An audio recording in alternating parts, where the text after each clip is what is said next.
the Pentagon is preparing for significant policy changes under the incoming Trump administration.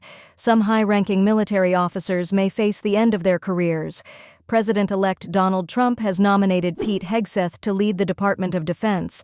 Hegseth, a former Fox News host and veteran of the Iraq and Afghanistan wars, is considered an unconventional choice.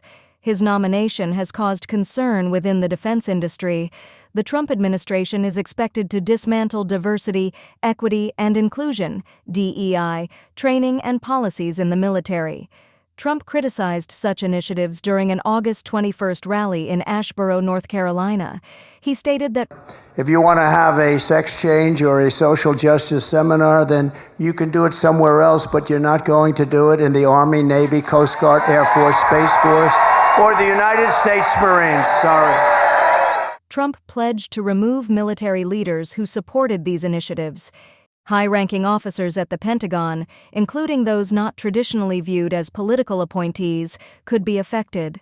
Hegseth has called for significant changes in military leadership. He suggested firing generals and admirals who supported DEI policies.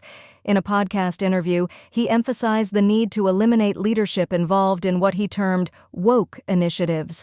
Hegseth reiterated these views in his book, The War on Warriors. So I wrote The War on Warriors. It's not a book about how the military went woke. It's a book about how the military allowed itself to go woke. He argued that current military leaders are unprepared to defend the nation and defeat its enemies. He called for a radical overhaul of Pentagon leadership, including the dismissal of many senior officers. Former Congressman Chris Stewart, a consultant to Trump's transition team, highlighted the ability to fire generals at the Pentagon. Stewart noted that removing senior officials is more challenging in agencies like the CIA or the Department of Justice. The transition team is considering drafting an executive order to create a warrior board. This board, composed of retired senior military personnel, would review top-ranking officers. It would have the authority to recommend the removal of officers deemed unfit for leadership. In 2016, the Obama administration authorized transgender individuals to serve openly in the military. However, in 2017, the Trump administration announced plans to reinstate the ban on transgender service members.